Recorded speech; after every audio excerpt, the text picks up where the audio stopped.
barbell flat bench press close grip drop set. Sabi ganun. Sabihin na ng mga pakaangkaang dyan na sobrang close yung pagkaka bench press ko. Yun na nga, sinabi ko na para hindi na kayo magmamarunong pa o mangingialam sa trip ko. Sabi ganun. Ganito kasi yun. Si Sibam o Christopher Bumstead o Chris Bumstead, mag-uumpisa yung workout niya sa ganyan, flat bench press na close grip. Kasi ang ano doon, para nga magagamit yung tricep na maigi. Kapag para yun yung time na para ma-progress, overload mo yung tricep mo ng gusto. Kasi pag cable pull down o ano pa mang ibang exercise na pang tricep, hirap siya gawing overload. Kasi ang machine sa ang machine sa pang tricep extension, ano ba, 200 pounds. Pagka ganito gagamitin mo, barbell bench press, kahit pag malakas ka talaga kaya pa kahit 400.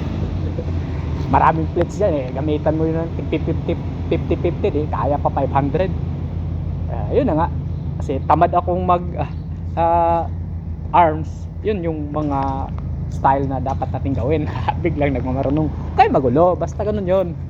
Yun na nga, kaya yun yung mas pinili ko. Isa pang malaking factor din, kasi pagka yung wide or yung tamang grip lang yung gagamitin ko, sumasakit yung balikat ko kasi may problema siya. Hindi naman to injury, siguro muscle imbalance or ano ba, basta sumasakit o mayroon lang talagang weak muscle yung arms ko, kaya lagi siyang sumasakit, lalo na pagka flat nga.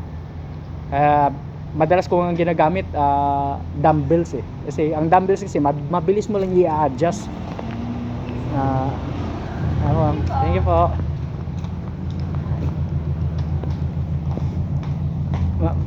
Mabilis mo lang i-adjust yung dumbbell na makuha mo yung angle na hindi sumasakit yung balikat mo o hindi mo mararamdaman yung pananakit ng balikat or hindi mo mapipil yung hindi naman siya talagang sobrang sakit, parang mayroon lang paggalaw, parang may naiipit. Minsan nga pag iikot ng ganito mayroon din mararamdaman, kaya yun.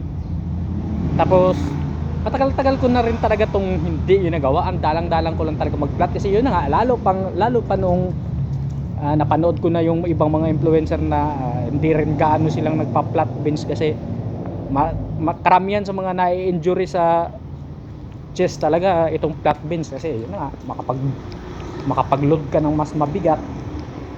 Yun nga, kaya ng muscle mo, pero paano na yung mga litid mo? Hindi mo naman mapalaki yung litid, kasi ano ba, litid ligament o ano ba tawag doon, basta ganun yun.